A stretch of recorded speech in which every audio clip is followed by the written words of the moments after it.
Operation തൂഫാന്റെ ഭാഗമായി നടന്ന പരിശോധനയിൽ 12 കിലോ കഞ്ചാവുമായി ഇതര സംസ്ഥാന തൊഴിലാളി പോലീസ് പിടിയിൽ. വെസ്റ്റ് ബംഗാൾ മുർഷിദാബാദ് സ്വദേശി മസാദുൽ ഇസ്ലാമിനെയാണ് റൂറൽ ജില്ലാ ഡാൻസ് ഓഫ് ടീമും മൂവാറ്റുപുഴ പോലീസും ചേർന്ന് പിടികൂടിയത്. വെസ്റ്റ് ബംഗാൾ മുർഷിദാബാദ് സ്വദേശി മസാദുൽ ഇസ്ലാമിനെയാണ് റൂറൽ ജില്ലാ ഡാൻസ് ഓഫ് ടീമും മൂവാറ്റുപുഴ പോലീസും ചേർന്ന് പിടികൂടിയത്. ഒഡീഷയിൽ നിന്ന് കഞ്ചാവ് വാങ്ങി തീവണ്ടി മാർഗം ഇയാൾ ആലുവയിലെത്തി. അവിടെ നിന്ന് ഓട്ടോറിക്ഷയിൽ യാത്ര ചെയ്യുമ്പോൾ തൃക്കളത്തൂർ സംഗമമ്പടിയിൽ വെച്ചാണ് പോലീസിന്റെ പിടിയിലായത്. ബാഗിൽ പ്രത്യേകം പാക്ക് ചെയ്ത നിലയിലാണ് കഞ്ചാവ് കണ്ടെത്തിയത്. കിലോയ്ക്ക് 3000 രൂപയ്ക്ക് വാങ്ങി 25,000 രൂപ നിരക്കിലാണ് ഇവിടെ വിൽപ്പന. അതിഥി തൊഴിലാളികൾക്കിടയിലാണ് കച്ചവടം. ഇതിനു മുമ്പും ഇയാളെ കഞ്ചാവുമായി പോലീസ് അറസ്റ്റ് ചെയ്തിട്ടുണ്ട്.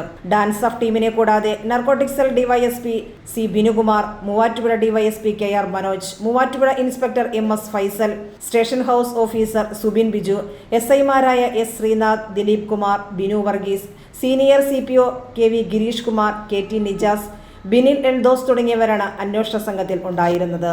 ACV news Muvattupuzha.